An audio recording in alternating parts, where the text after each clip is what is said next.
Hi, welcome to Tyne Valley Motorhomes. I'm Callum and this is the handover of a Rollerteam T-Line 590. So starting we'll walk round on the driver's side of the vehicle first. So the first point you get to is your vent for your boiler. So your boiler's behind there. This allows the fumes out when operating on gas. So just make sure that's always obstruction free. And then below the skirt, you've got a handle here, which is your, if you pull it, it's your wastewater drain. So this is any water that you've put down the plug hole, shower, dishes, hand basin, cups of tea, anything will go into the waste tank, and you want to open it up on the way out of your site over the waste disposal grid, so that you're not travelling around with the added weight of dirty water on board, because there's no need. You'll be better on diesel if you've got less weight on board, and it means you can put more belongings on board as well, and you'll be not over your payload. But make sure in the winter this is fully drained down, along with the fresh water and the boiler, which I'll show you once on board the vehicle. To fill with fresh water, go and grab yourself a hose pipe, either a collapsible one or a normal hose pipe, and some hose pipe connections, as it's mainly a brass tap on site. Use the key, which is, this is the habitation key. Pop the hose into there, wait until it either overflows or until you're happy you've got enough water on board. We've just filled this, so it's slightly overflowing now, which means that there's a full tank of water on board. But you can see on the control panel how much water you've got on board at any one time. Mains hookup point, so this is how to hook the vehicle up to mains power. So get your hookup lead, lift the collar, slide on the vehicle first, then hook the sight up so that you're not walking around with a live lead. And then when unhooking, there's a small black clip in the left hand side. Push that down, it just releases the pins in the hookup lead so that you're free to pull the lead out.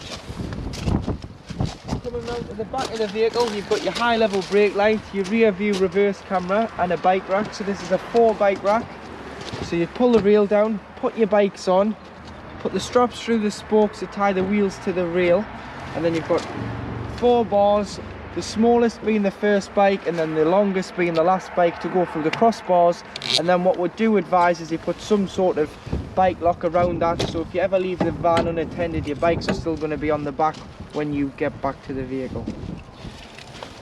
Your cassette toilet is at the back of the vehicle because the washroom's across the rear.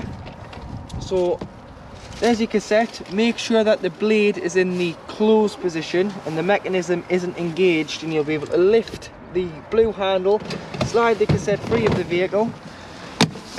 You've got a handle so you can drag it to your waste disposal point, which is normally beside your toilet block on site. And then to empty, take the cap off,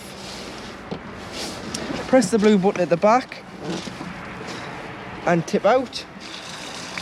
Once you've tipped it out, put some water in, give it a shake, give it a rinse and tip out again, and then fill this cap full with 120 litres, 120 mils, sorry, not 120 litres, that'd be far too much, of liquid, either the green or the blue, into here, and it's good to go back into the vehicle and be used. And that just slides back in until it clicks back in.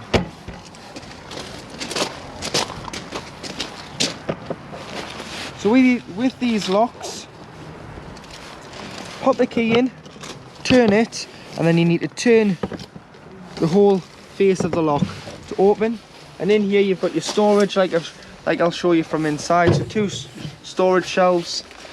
This is your wardrobe this side, which is blocked off, but you've got your carb carpets, your mats, and a bit of garage space for your hose pipe, your hookup leads, that's leveling ramps, that sort of thing. And then to lock it, turn them so the little line is towards the back, put the key in, full turn with the key, and then you just want to give it a slap, and that's it shut. 2 fridge vents, an awning light and an awning, which will show you on collection as it's a bit windy today. And then your LPG, so liquid petroleum gas, this is your gas locker. Again, same lock, so turn the key, push it in to lock. You can fit 2 13 bottles in here, but you'll need propane or butane, but if you're using butane, it'll have to be, the regulator will have to be switched to take butane. But propane's got a lot higher freezing point than butane. Strap the bottle in. Once you've got the bottle in, obviously strap it in like I've said. To connect the pigtail, it's a left hand thread, hand tighten and turn on and off from the top of the bottle. Turn the bottle off before you travel. It's far safer, so that if anything, you were involved in any collision, the gas isn't going to cause any danger to anybody. So just make sure it is turned off, and you can turn it back on when you arrive on your site.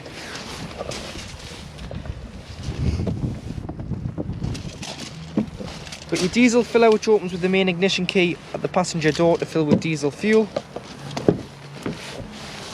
Tyre pressures, so 5.5 bar all round, which is 79.5 psi. On the passenger step, you do have your weight plate, so 3.5 ton gross vehicle weight, 5 ton train weight. So if you want to put a tow bar on and tow with it, you can't tow any more than 2 ton behind the vehicle with the vehicle loaded, because obviously a gross vehicle weight is 3.5 ton loaded, 5.5 ton train weight. Toolkit, which includes a jack and a brace and a tow eye underneath the passenger seat. Engine batteries underneath the cab floor, so if you've ever got to put a charger on, just get a screwdriver or a coin and just turn these, lift this cover up, and you'll be able to put your charger on, or take the battery out if you ever need to replace the engine battery. Bonnet release is on the side of the dashboard.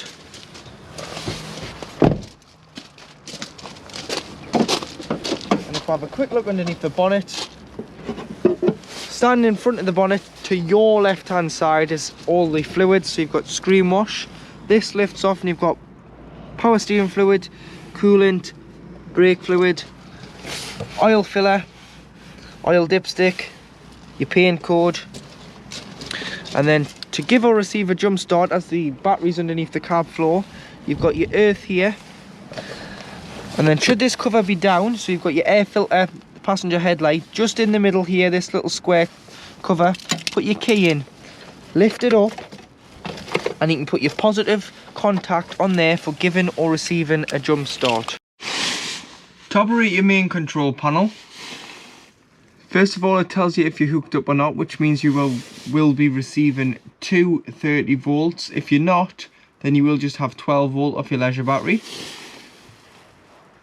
You can turn the vehicle on and off here, which is known as the master switch for the living area. And then going up on this side, you've got battery 1, which is your engine battery. Battery 2, which is your leisure battery reading. Your fresh water reading at the top, so you can see that we've got 100% of fresh water on board. And then this side, you've got the internal temperature, 13 degrees, your main circuit switch for your lights, so this is like your master switch for your lights, and they all are individually switched around the vehicle. Your awning light on the outside of the vehicle, and then at the top you've got your pump, so you can turn that on to pressurize your water should you have enough water on board and should your boiler be closed. So master switch, vehicle battery reading, leisure battery reading, fresh water reading, internal temperature, master switch for your lights, awning light, which is the light on the outside of the vehicle, and then the pump, which pressurizes the taps, toilet and shower. So next to the control panel, you've got the control for your Truma heating and hot water, which is known as a Truma CP control panel. So to turn on and off, you just press and hold the middle button. And then this is what's known as just the standby screen. Everything's working behind it, but to get into the menu you need to press enter. And then you'll notice in the top left hand corner you've got a motorhome with a thermometer flashing. And this is the temperature of the inside of the vehicle. So at present it's 22 degrees. You can go all the way up to 30, or you can go all the way down to off if it's the summer and you don't want the heating on. So for this we'll just say 26 degrees and we'll press enter, and that'll save the thermostat to 26 degrees. Moving on, you've got water with a thermometer in, which is your hot water. So make sure that your boiler's closed, make sure you've got water on board before you do use this, because it is just like using a kettle without any water in, you're going to burn the element in the boiler. So you've got Eco, which is 40 degrees of heating your water. You've got Hot, which is 60 degrees of heating your water. Or you've got Boost. Boost will heat the water to 60 degrees, but it'll turn off the heating to prioritise the water first. So for this we'll just say Hot, as you can have both of them running together simultaneously. And then this one, energy, you've got a picture of a gas bottle and some energy symbols, so electricity. So this is what source you want to use. So you've got gas on its own. If you were wild camping, because you would have no electric, you'd have to use gas. You've got mix 1, which is 750 watts of electric and gas.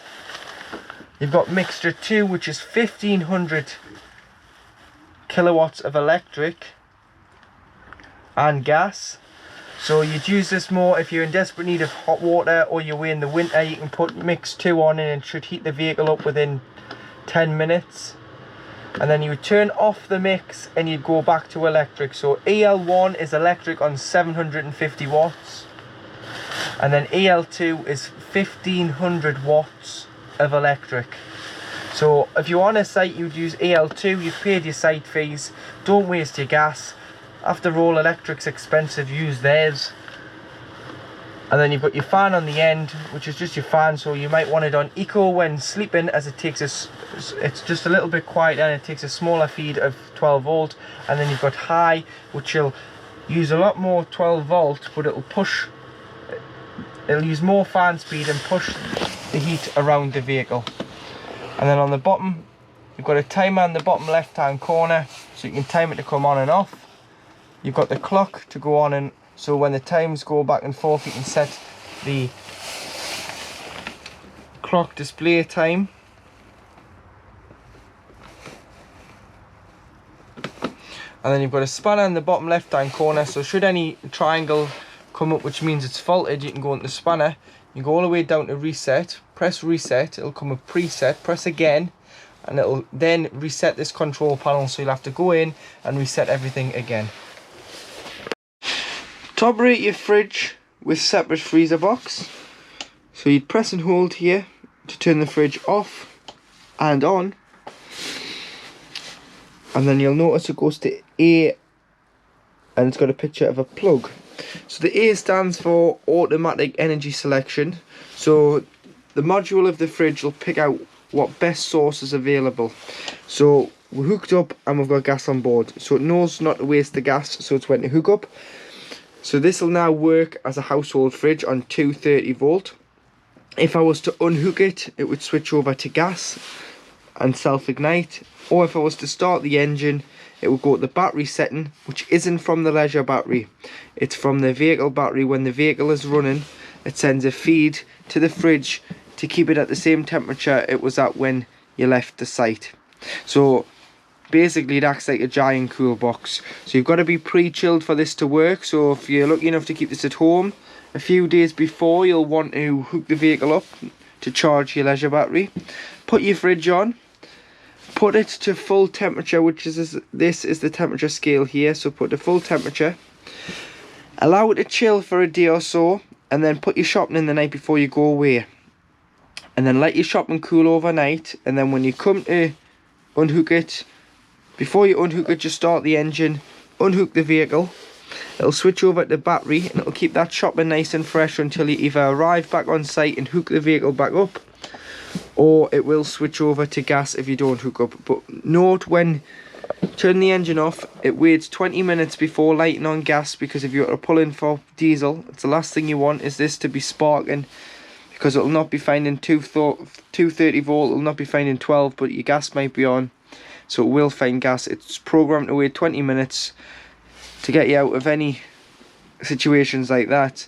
But if you wanted to change it manually, you just press to gas. Temperature, like I said, 5 being the coldest when pre-chilling. Once you put your shopping in, you might just want to drop it down to 3 or 4 because it can freeze the fridge. And then you've got this switch here, which is your frame heater, which stops your rubbers from sticking to the door if you're away for a while. And then one last thing with the fridge and freezer, when you're not using it for any length of time, you'll want to, especially over the winter, but any length of time, a couple of weeks is long enough for smells and things to form. Take everything out, give it a wipe out with some antibacterial sprays and wipes, and then underneath each handle you've got these little toggles which are just designed to keep the door open. So you've got one there, one here. They go in there, slot in, and it just allows the door to stay open so it gets ventilation and stops the smells from forming in the vehicle. Above the fridge you do have your solar panel controller, which is charging your leisure battery there. It does its own thing, it's flashing away, it just means it's working. And then you've got your TV aerial, so you've got a fixed TV aerial on here so you can maximise the signal on the booster and the amplifier. So if it's too strong, you may just want to knock it down, or if you're not getting a good enough signal, you may just want to turn it off until you get a perfect signal where you're at. But you also do have... So now in the kitchen area, on the hob you've got 3 gas rings, but you will need a lighter of some sort or a ignition spark igniter because there is no piezo ignition. So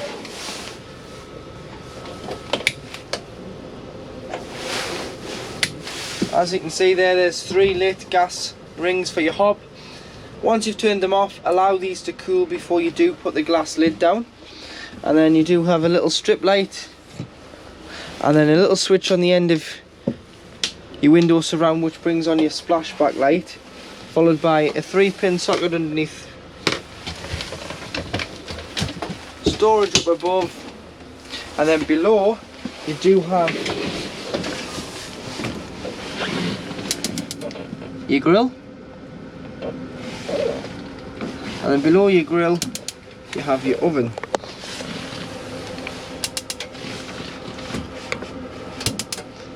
So there's your oven lit. You may want to take your grill pan and oven shelf out while travelling, as they can cause some rattling when on the road. Below your oven you've got the location of your gas isolation valves. So any problems with gas, turn the bottle off to be safe. These are mainly for when the vehicle is annually habitation serviced. And below that you do have your trips. So if you trip the vehicle out, try here before you try your main sight, and that's your 2 30-volt trips.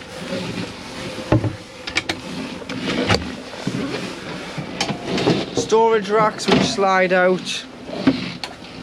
Cutlery tray with inserted, so you can put your cutlery in there, should I say, and another slide out rack. Across the back of the vehicle you do have your washroom. So starting off with your toilet. To operate your toilet, obviously make sure the pump's on because that's where the fresh water comes from. And you have to press the blue button here and flush the toilet first. So always flush before use, put a little bit of water in. And what that does is it lubricates the seal between the blade and the cassette. And then you want to open the toilet blade, which is this grey lever here. So slide it to the right, so push it away from you. Use the toilet with it open. That'll mean the blade will stay clean and everything will go into the cassette. And then flush after use, followed by sliding the blade back to the left to isolate it, which means that the mechanism now isn't engaged and you can pull it out the outside of the vehicle. And then when it is full, this will go red, which indicates it is time to change your cassette and empty it. Toilet roll, towel holder, storage, so there's 2 shelves. 2 shelves, wardrobe, infill cushions for your lounge bed underneath the drop down bed, cabinet there, your lights, storage under here,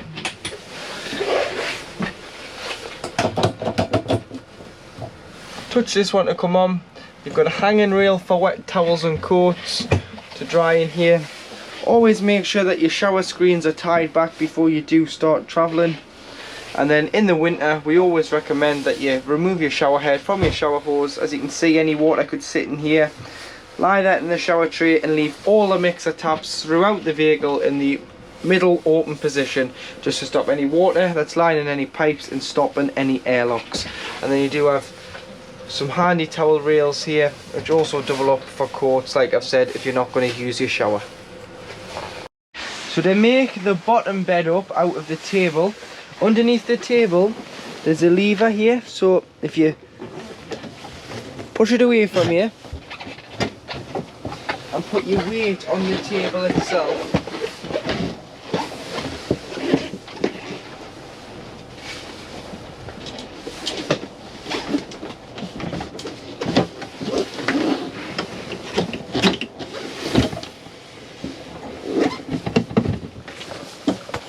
so push the lever towards you, to the front of the cab, position the table, and then it's quite a tough table, but you've got to put your body weight behind it, push it down until it clicks into place like so, and that's making the bed. You grab the infill cushion from out the garage or wardrobe, and that goes in here, and then you use your base cushion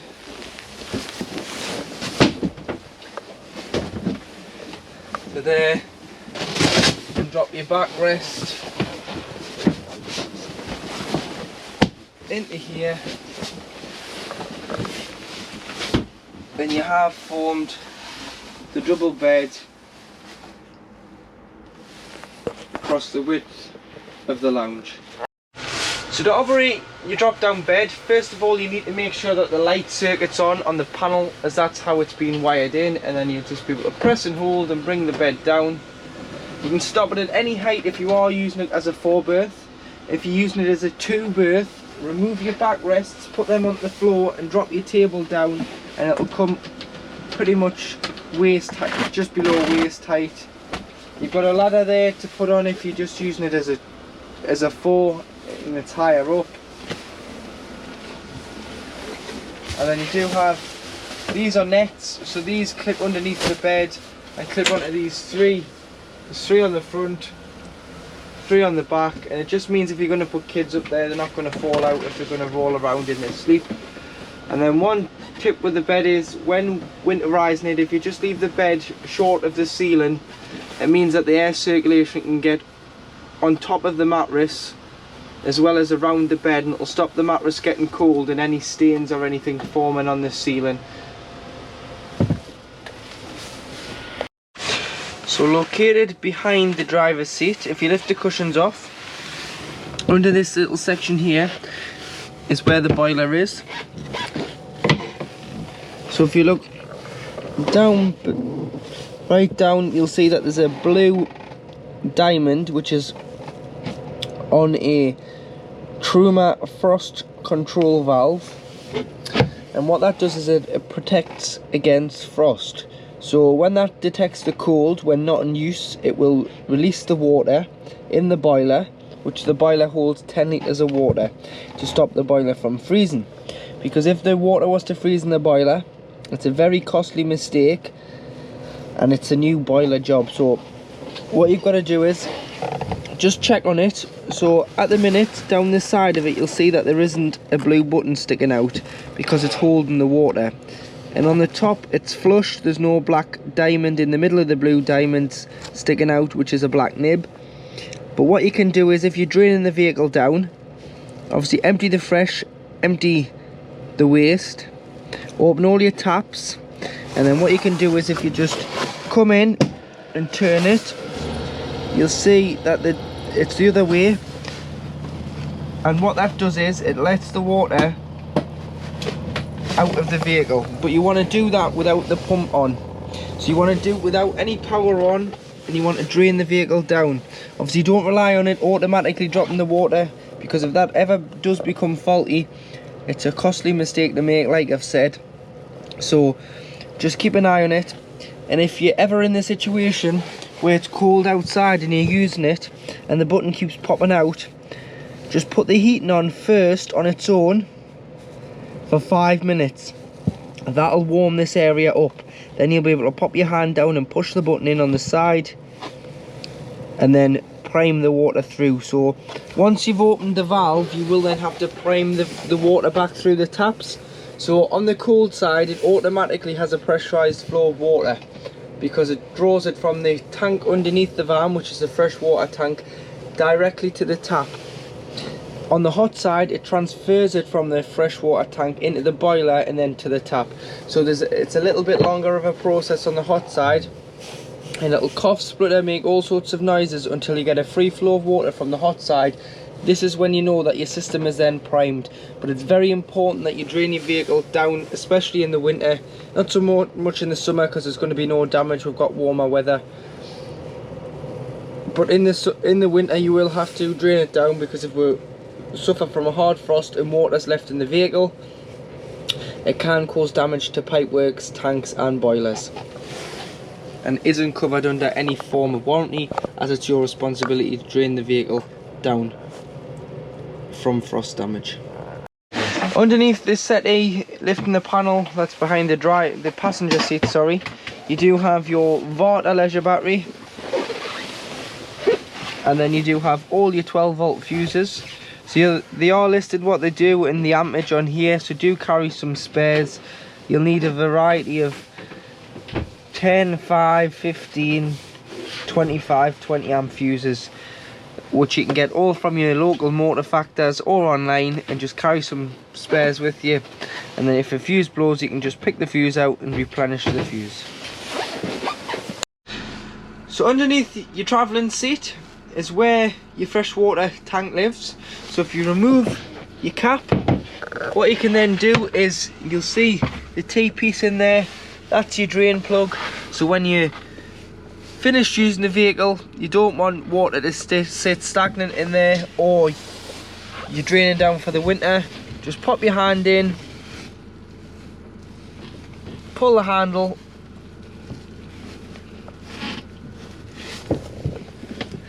stand it up and twist it, and what that'll do is it'll allow the water out, draining directly out underneath the chassis. So it's very important in the winter that you leave no water on board, because it can freeze and split this tank, and you wouldn't want it to flood the inside of your vehicle. And there is 2 in this tank, so stand that one up and pull that one out. That one acts like a plug, and it will drain the content of the freshwater tank out underneath the chassis. So now in the cab to the right of the driver, you do have your handbrake, and then on the doors you've got driver and passenger electric windows, followed by the control for the electric mirror adjustment. So you've got 2 mirrors on each side, the top and the blind spot, so you can adjust both from here. And then to black the driver and the passenger doors out on a night, you've fitted with Remus car blind. So if you pinch with your finger and your thumb and slide down, you can black your passenger and driver's door out.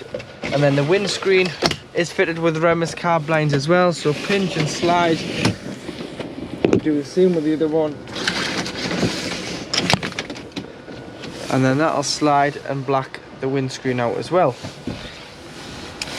Got headlight adjustment and rear fog lights, a trip computer on the end of your wiper stalk, which will tell you your range in your fuel tank, your average and instant consumption, your distance travelled and your time travelled.